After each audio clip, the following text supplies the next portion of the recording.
أبا عبد الله يا أبا عبد الله.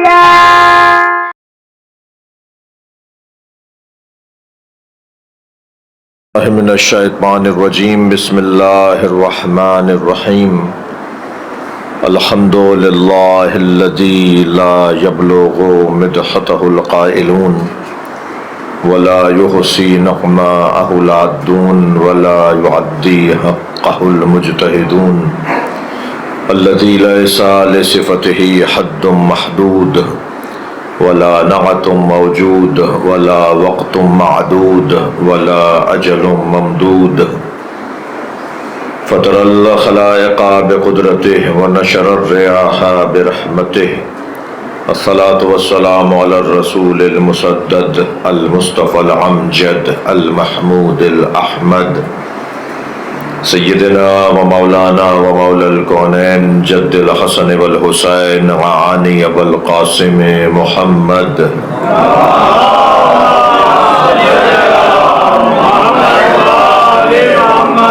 وعليه الطيبين الطاهرين المعصومين الذين قال الله إنما يريد الله ليذهب عنكم الرجس أهل البيت ويطهركم تطهيرا.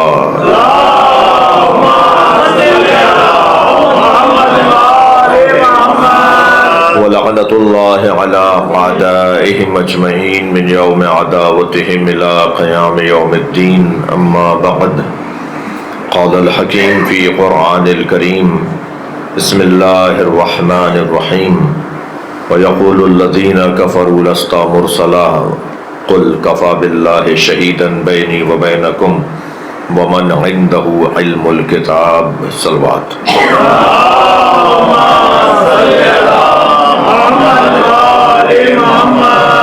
التماس کر رہا ہوں ایک سورہ فاتحہ، 3 مرتبہ سورہ اخلاص. بانیان مجلس کے مرحومین سید مسیب علی رضوی ابن سید معصوم حسین رضوی، شہید استاد پروفیسر سید سبت جعفر زیدی ابن مولانا احمد میاں رحم اللہ من قرأ الفاتحہ.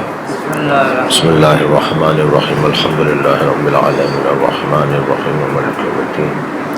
إياك نعبد وإياك نستعين اهدنا الصراط المستقيم صراط الذين أنعمت عليهم غير المغضوب عليهم ولا الضالين. بسم الله الرحمن الرحيم. قل هو الله أحد الله الصمد لم يلد ولم يولد ولم يكن له كفوا أحد. بسم الله الرحمن الرحيم. قل هو الله أحد الله الصمد لم يلد ولم يولد ولم يكن له كفوا أحد. اللهم صل على محمد وآل محمد. مغفرت کے لیے بلند تر صلوات.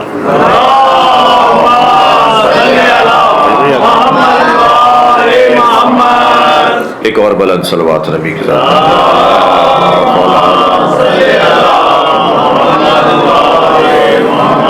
سورہ مبارکہ رات کی 43ویں آیت ہے. اللہ اپنے اس کلام میں عظمت امیر المومنین علی بن ابی طالب کو بیان کر رہا ہے. آیت میں پیغامات تو بہت ہیں. سب سے پہلا پیغام تو نبی کی نبوت کا پیغام ہے، پھر اس نبوت کی مضبوطی کا پیغام ہے، نبی کی نبوت کی مضبوطی کا تحفظ کا پیغام ہے. عقیدہ توحید بھی ہے اس میں اور عقیدہ ولایت علی بھی ہے اس میں. ارشاد ہو رہا ہے وَيَقُولُ الَّذِينَ كَفَرُوا لَسْتَ مُرْسَلًا. اے میرے حبیب، جنہوں نے کفر اختیار کیا ہے وہ کہتے ہیں اور کہتے رہیں گے کہ آپ بھیجے ہوئے رسول نہیں ہیں.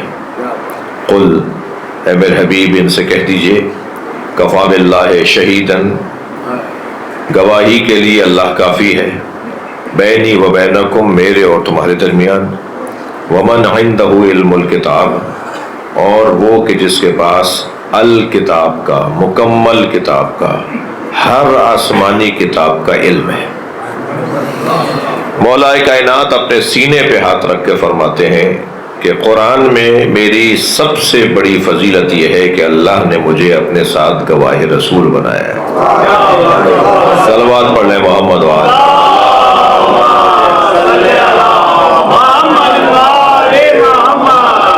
عزیزو، شہادت اور گواہی کے کچھ اصول ہوتے ہیں.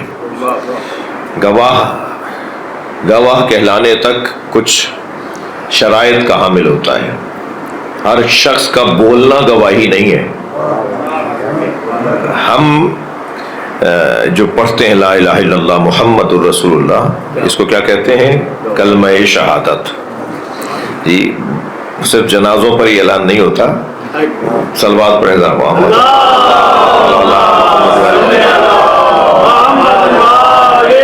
بلکہ حقیقت بھی یہی ہے کہ یہ کلمہ شہادت ہے. ایک وہ کلمہ ہے جو گواہی کا کلمہ ہے. کہتے ہیں لا الہ الا اللہ محمد الرسول اللہ علی ولی اللہ. یہ جو ہم کلمہ پڑھتے ہیں، اس کلمے کو شہادت کہتے ہیں. ہم اللہ کے ہونے کی گواہی دیتے ہیں. ہم رسول اللہ کے رسول ہونے کی گواہی دیتے ہیں. ہم مولا علی کی مولا علی کی ولایت کی گواہی دیتے ہیں. اب ہماری جو گواہیاں ہیں، تو کیا ہماری گواہی پر اللہ کی توحید کھڑی ہے؟ کیا ہماری گواہی پہ رسول اللہ کی نبوت کھڑی ہے؟ کیا ہم بولیں گے مولا علی کو علی ولی اللہ تو علی کو ولی مانا جائے گا؟ صلوات پڑھیں ذرا محمد.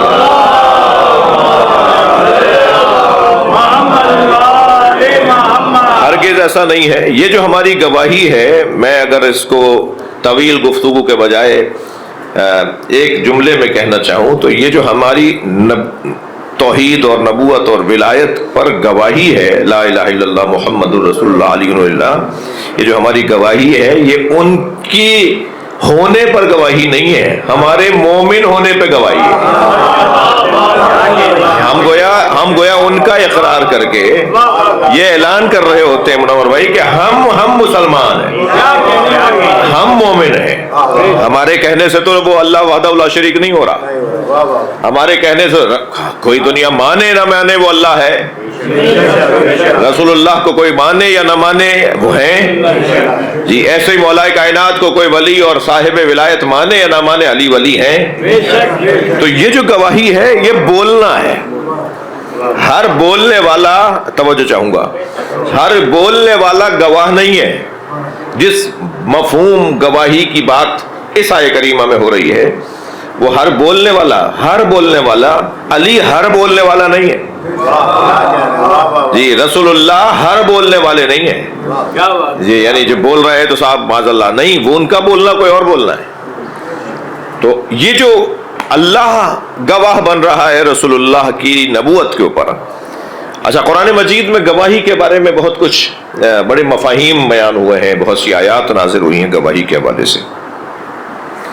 مثلا بہت مشہور قصہ حضرت یوسف اور زلیخا جو ہے، اس کے اندر یہی ہوا نا کہ جب زلیخا نے حضرت یوسف کے ساتھ وہ ارادہ کیا جو ارادہ اچھا ارادہ نہیں تھا، وہ خیال جو ہمت بہی و ہمہ بہا، یہ جو قرآن کی آیت کہتی ہے نا کہ ہمت بہی، زلیخا نے حضرت یوسف کا ارادہ کیا، اور پھر فوراً آیت کہتی ہے وہ ہمہ بہا، اور حضرت یوسف نے بھی زلیخا کا ارادہ کیا.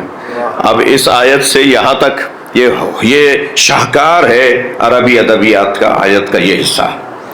یعنی ایک ہی لفظ ہمت بہی، زلیخا نے ارادہ کیا حضرت یوسف کا، وہمہ بہا، اور حضرت یوسف نے ارادہ کیا زلیخا کا. یہ دونوں ایک ارادے نہیں تھے، لفظ دونوں کے لیے ایک ہے مگر دونوں کا مطلب مختلف ہے. تو میں ان بچوں سے کہہ رہا ہوں ایک جیسا لفظ دیکھ کر ایک جیسا مطلب نہ نکالنا. ایک لمبی لسٹ بنے گی جس میں ایک جیسا لفظ ہوتا ہے مگر مطلب ایک جیسا نہیں ہوتا. خود شہید لے لیجئے آپ، اللہ اسی آیت کے اندر اپنے آپ کو شہید کہہ رہا ہے. اسی آیت میں اللہ نے مولا علی کو بھی شہید کہا ہے. ہم اپنے عزیز جو ہماری راہ خدا میں شہید ہو گئے، ہم اپنے عزیزوں کو، شہید سبط جعفر کو ہم شہید بول رہے ہیں. ایسا ہی ہے، یعنی اللہ شہید، مولا علی شہید، امام حسین شہید. مثلا ہمارے یہاں کا جو محترم مومن ایک شہید مقتول بلا جرم و خطا جی مار دیا گیا، وہ بھی شہید. تو کیا یہ سارے شہید برابر ہیں؟ لفظ تو ایک جیسا ہے. لفظوں کا ایک جیسا ہونا، مطلب کا ایک جیسا نہ ہونا ضروری نہیں ہے. جی مطلب بدلتا رہے گا جیسے جیسے لفظ اپنا محل بدلتا جا رہا ہے. لفظوں کے محل کے بدلنے سے اس لفظ کا مطلب بھی بدل جائے گا. اب یہ جو مفہوم اب وہاں کیا ہوا, وہ ہمت بہی وہ ہمہ بہا, زلیخا نے ارادہ کیا حضرت یوسف کا, حضرت یوسف نے ارادہ کیا زلیخا کا. زلیخا نے ارادہ کیا وہ جو نہیں کرنا چاہیے تھا, اور حضرت یوسف نے ارادہ کیا وہ جو کرنا چاہیے تھا. اب اس نے جو ارادہ کیا وہ تو اب میں کیا عرض کروں کہ سورہ یوسف کی تفسیر عورتوں کے سامنے اور بچوں کے سامنے ویسے ہی بیان کرنا مکروہ ہے. ایک صلوات پڑھے محمد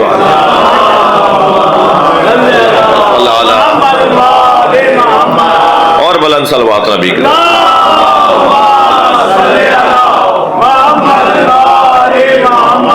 تو حضرت یوسف نے اس کی ہدایت کا ارادہ کیا, زلیخا نے نفس پرستی کا ارادہ کیا, حضرت یوسف نے اس کی ہدایت کا ارادہ کیا. اور ہدایت ایسے دی, حضرت یوسف نے ایسے ہدایت کی کہ ایک مرتبہ لقد راء من آیاتنا, قرآن کہہ رہا ہے ہم نے اپنی آیت دکھائی یوسف کو. تو حضرت یوسف علیہ السلام نے اللہ کا ذکر شروع کر دیا, اللہ کو یاد کرنے لگے. جی فرمایا ان ربی احسن مثوایا قال معاذ اللہ, یہ الفاظ حضرت یوسف علیہ السلام نے جو آیت کے اندر آئے ہیں یہ الفاظ حضرت یوسف علیہ السلام بیان کرنے لگے. تو زلیخا کو, حضرت یوسف کو جب دیکھا نا اس نے کہ وہ اپنے اللہ کو یاد کریں, تو زلیخا کو یاد آ گیا کہ وہ بھی کسی کو مانتی ہے, وہ بھی کسی کو مانتی ہے. تو اسی کے حجرے کے اندر بت رکھا ہوا تھا جس کو وہ مانتی تھی. تو اسے حیا آنے لگی, شرم آنے لگی کہ اس کے سامنے ایسا کوئی کام کیسے ہوگا. تو اپنے بستر سے چادر کھینچ کر بت کے اوپر چادر ڈال دی. تو حضرت یوسف نے فرمایا یہ کیا کیا تم نے؟ کہنے لگی میں نے اپنے اللہ کے اوپر چادر ڈال دی تاکہ وہ دیکھنے نہ پائے. حضرت یوسف نے فرمایا تم نے تو اپنے اللہ کی آنکھوں پہ پردہ ڈال دیا, میرے اللہ کی آنکھوں پہ پردہ نہیں ڈالا. صلوات پڑھیں ذرا محمد وعلى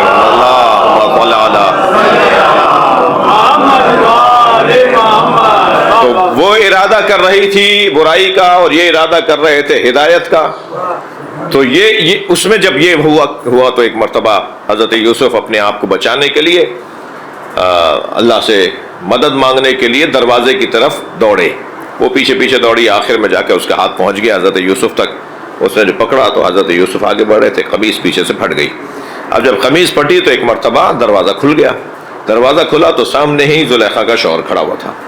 اب ایک مرتبہ اس نے گرگٹ کی طرح رنگ بدلا. جو ابھی بند دروازے سے پہلے کچھ اور بول رہی تھی, دروازہ کھلا تو کچھ اور کہنے لگی. اور وہ کیا بولا, اس نے اپنے شوہر سے کہا کہ تم ہی بتاؤ اگر تمہاری زوجہ کے ساتھ کوئی ایسا کرے تو اس کی سزا کیا ہونی چاہیے. ایک مرتبہ قصہ ہی پلٹ کے رکھ دیا ہے کہ یہ غلط کہہ رہی ہے, اس نے میرا ارادہ کیا تھا, میں نے اس کی طرف کوئی. اب کون مانتا حضرت یوسف کی بات کو, کون مانتا؟ معاشرہ کیا بولتا ہے بھائی, مجھے نہیں پتا میری آواز خواتین سن رہی ہے نہیں سن رہی. سب یہی کہتے ہیں یہ خاتون جو کہہ رہی ہو صحیح کہہ رہی ہو. صلوات پڑھیں ذرا محمد.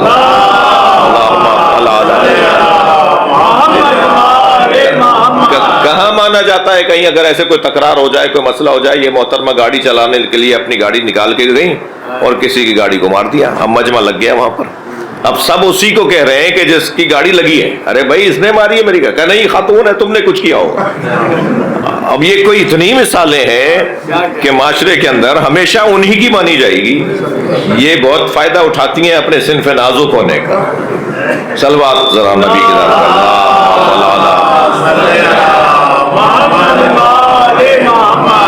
تو زلیخا نے ایک مرتبہ کہا کہ یہ دیکھو تمہاری زوجہ کے ساتھ اس نے کیا کیا ہے اور اب اس کا کیا حل ہونا چاہیے. جو آیت کہتی ہے کہ وقالت ما جزاء من اراد باہلک السوء, تم ہی بتاؤ, عزیز مصر سے کہنے لگی تم ہی بتاؤ اگر تمہاری اہل سے, تمہاری اہلیہ سے کوئی من اراد باہلک السوء, کوئی برا ارادہ کرے تمہاری اہلیہ کے لیے تو تم ہی بتاؤ ما جزاء, اس کی جزا کیا ہے, اس کی سزا کیا ہے, اس کو کیا ہونا چاہیے. تو اس نے کہا کہ یا تو اس کو عذاب علیم میں مبتلا کرو یا اسے قید میں ڈال دو. تو یہ ایک مرتبہ یہ ماحول بن گیا. اب یہ کیسے حضرت یوسف علیہ السلام قائل کریں, سمجھائیں, مطمئن کریں کہ میں مثلاً صاحب عصمت ہوں اور اس نے یہ ارادہ کیا تھا, کیسے ثابت کریں؟ مشکل ہو گیا نا, کوئی نہیں مانے گا ان کی بات. معاشرہ تو ایسے ہی سوچتا ہے نا. کہ ایک مرتبہ وہ جو شور مچ رہا تھا، یہ باتیں اور تکرار ہو رہی تھی، تو برابر والے حجرے میں زلیخا کی بہن ملنے آئی بھی تھی، اور وہ اپنی بہن سے ملاقات کے لیے آ کے ٹھہری تھی۔ اس کا ایک 3 مہینے کا دودھ پیتا بچہ تھا جو بڑے چین سے بستر پہ سو رہا تھا۔ یہ جب شور کی آواز آئی تو یہ اٹھ کے جانے لگی باہر کے، جا کے دیکھو ماجرا کیا ہے۔ تو بچہ اسی وقت اٹھ گیا اور رونے لگا۔ اب اس نے سوچا کہ اسے تھپکاؤں کے سلاؤں، یا غنیمت یہ ہے کہ اسے گود میں اٹھا کے باہر لے آؤں۔ تو معمولاً ایسا ہوتا ہے، اس نے گود میں اٹھایا اور باہر لے کر آئی۔ جب باہر لے کر آئی تو وہاں تو یہ تکرار چل رہی تھی، گفتگو ہو رہی تھی۔ تو اب تکرار میں حضرت یوسف فرما رہے ہیں کہ میں نے کچھ ایسا نہیں کیا، اور وہ کہہ رہی ہے کہ تمہارے زوجہ کے ساتھ کچھ ایسا کرنا چاہ رہا تھا یہ۔ تو ایسی کیفیت میں ایک مرتبہ قرآن کہتا ہے کہ آواز آئی شاہد شاہد من اہلہا ان کان قمیصہ قد من قبل۔ اگر قمیص شہد شاہد من اہلہا، خود زلیخا ہی کے عزیزوں میں سے ایک گواہ سامنے آیا، اور اس گواہ نے کہا کہ اگر قمیص مثلاً آگے سے پھٹی ہوئی ہے فصدقت، تو یہ سچ کہہ رہی ہے، وَإِن كَانَ قَمِيصُهُ قُدَّ مِن دُبُرٍ، اور اگر قمیص پیچھے سے پھٹی ہوئی ہے تو یہ جھوٹ بول رہی ہے۔ اب یہ 3 مہینے کا بچہ جو اپنے ابا کو ابا نہیں بول سکتا، جو اپنی اماں کو اماں نہیں بول سکتا، وہ حضرت یوسف کی عصمت پر گواہی دے رہا ہے۔ بھائی صلوات پڑھیں محمد وآلہ محمد۔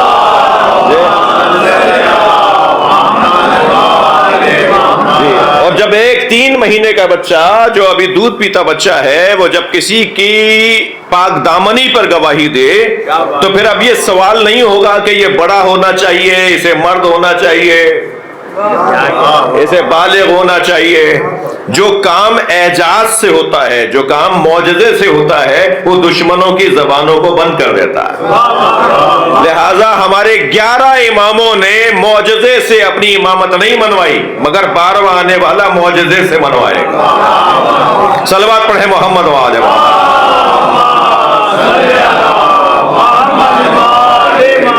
اور بلند صلوات نبی کی ذات۔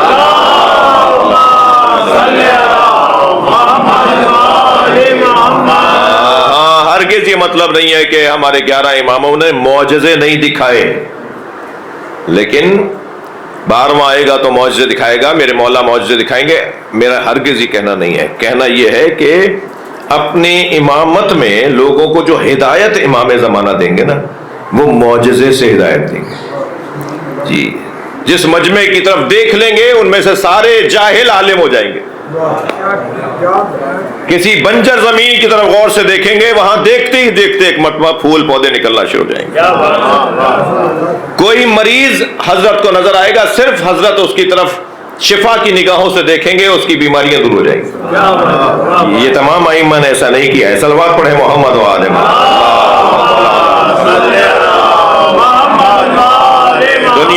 دنیا میں کوئی نہیں رہے گا جو امامت کا معترف نہ ہو جائے، کوئی دنیا میں نہیں رہے گا جو مومن نہ ہو جائے۔ میں یہ طالب علم ہوں، اکثر اپنی گفتگو میں عرض کرتا ہوں کہ آج نہیں کل سب علی علی کہیں گے، سب کو اس دروازے پر آنا ہے، بالآخر سب کو یہیں آنا ہے۔ جو آج آنے میں دیر کر رہے ہیں وہ اور بات ہے، لیکن جیسے ہی امام آئیں گے سب کو یہاں آنا ہے۔ قرآن سورہ مبارکہ نساء کی ایک آیت کے لیے حجاج ابن یوسف کہتا ہے، دربار لگایا ہوا ہے، اپنے ساتھ بہت سارا مجمع جمع کیا ہوا ہے، اور اس میں وہ کہتا ہے کہ ایک آیت نے میری کمر توڑ دی، یہ آیت مجھے سمجھ میں نہیں آتی۔ اچھا یاد رہے کہ حجاج ابن یوسف جیسا بھی قرآن پڑھتا تھا، بلکہ اگر آپ سننے کو آمادہ ہوں تو حجاج ابن یوسف جیسا بھی حافظ قرآن تھا، قاری قرآن تھا، اور یہ وہی قاریان قرآن ہیں جن کے لیے نبی نے فرمایا رب تال القرآن والقرآن یلعنہ، کتنے ہی قاریان قرآن ہیں جن پہ خود قرآن لعنت کرتا ہے۔ یہ ان میں سے ہیں۔ صلوات پڑھیں صلوات پڑھیں محمد و آل محمد۔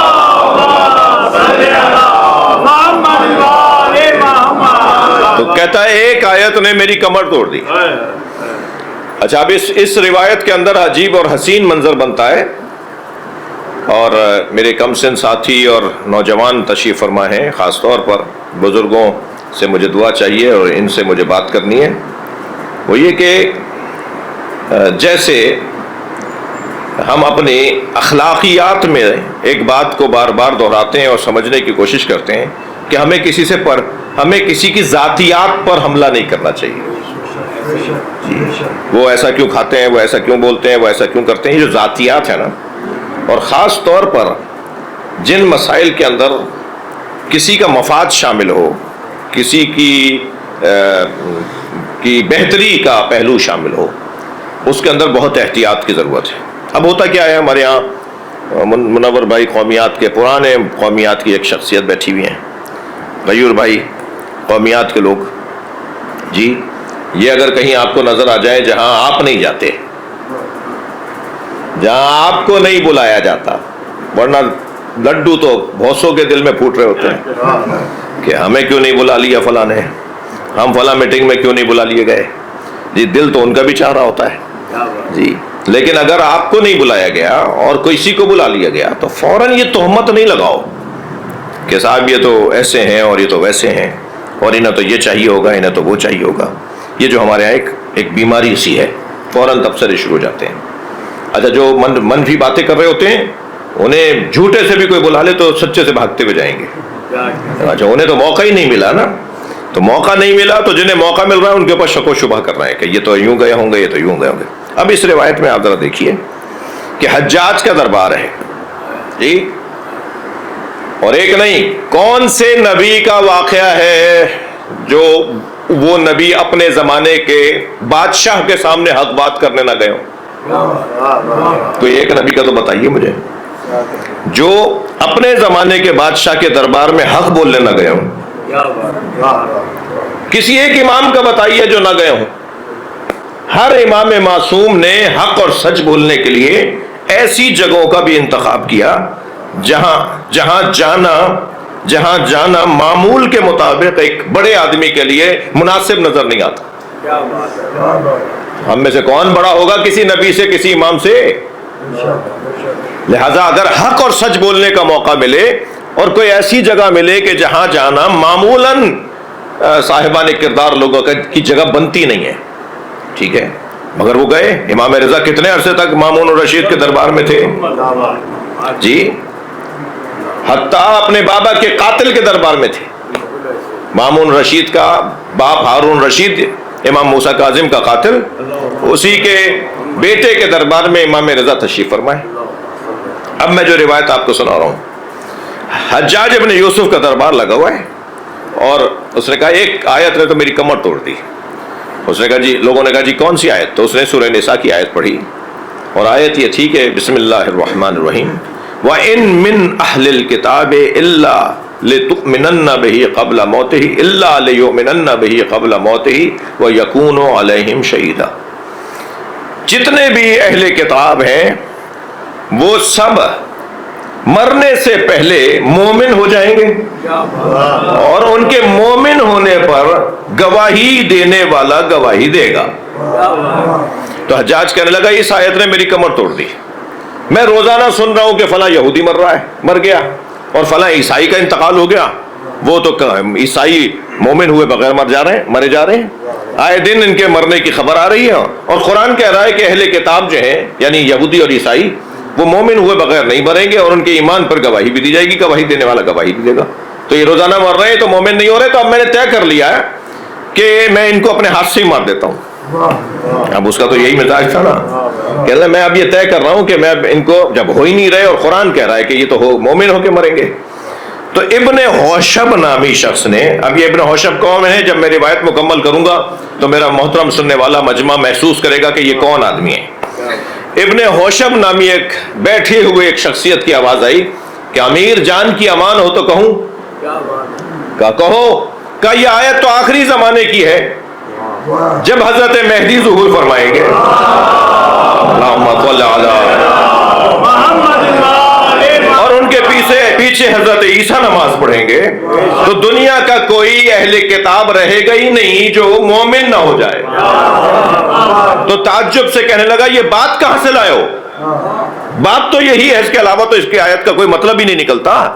یہ بات کہاں سے لائے ہو؟ تو انہوں نے کہا پھر مجھے جان کی امان چاہیے. کہ میں نے امان دی. کہا یہ محمد باقر نے بتایا ہے.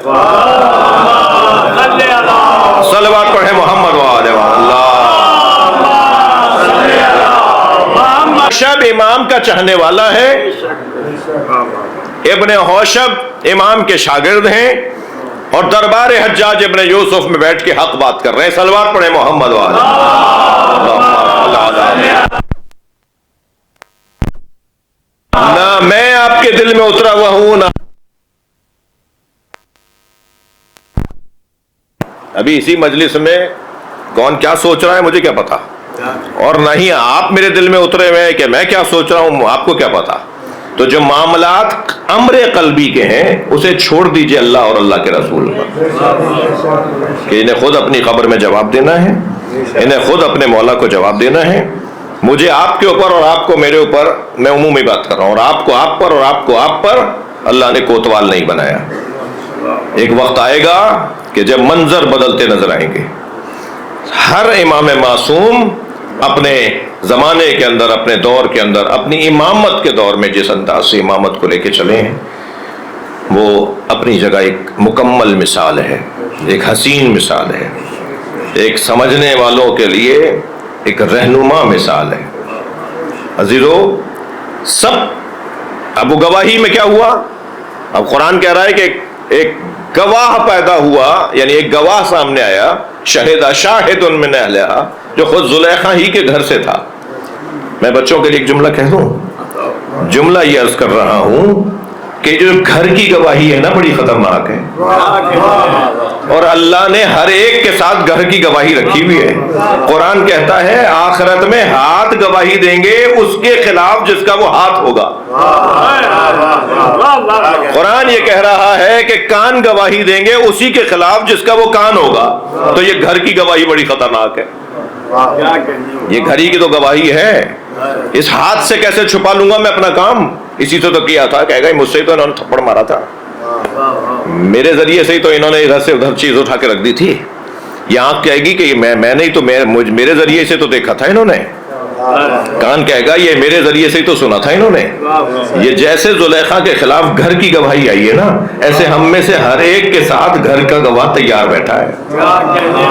ماہ رمضان ہے، اللہ ہمیں ان مسئلوں میں آسانی عطا فرمائے. صلوات عطا کرے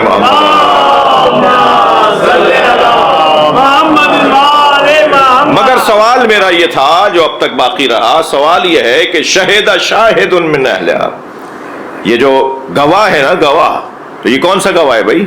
نہ یہ مرد ہے جی کہ ایک مرد ہو اور 2 عورتیں ہو تو گواہی پوری ہوئی. تو بچہ ہے، نابالغ ہے. تو توجہ چاہوں گا آپ سے، مجلسی لوگ بیٹھے ہوئے ہیں، اگرچہ یہ والی کیفیت جو اس وقت اس مجلس میں ہے وہ ہر شیعہ آبادی میں ہے. ایک صلوات پڑھے محمد والا.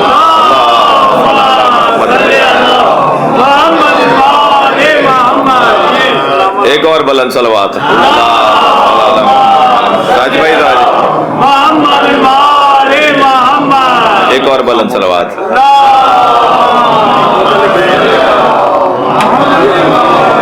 میں سب اور التماس کر سکتا ہوں، تھوڑا سا آگے آ جائیے. یہاں جگہ ہے باہر جو میرے احباب ہیں جو اندر. محمد آل محمد بلند تر صلوات. بھائی نہیں بعد میں ایک اور بلند صلوات. ادھر آ جاؤ.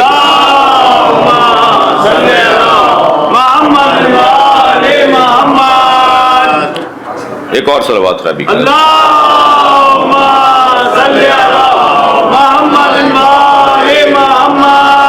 اس سے بلند صلوات.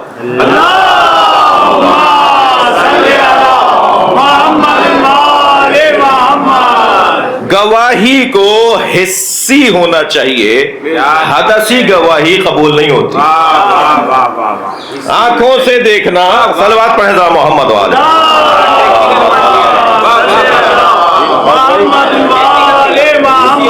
گواہی کو انحسن ہونا چاہیے. یہ آنکھوں سے دیکھا تھا تو گواہ ہے نا بھائی. اندازوں پر گواہی کہاں ہوتی ہے؟ وکیل صاحب جو ہوتے ہیں وہ حدثی گفتگو کرتے ہیں، خیالات پر مشتمل.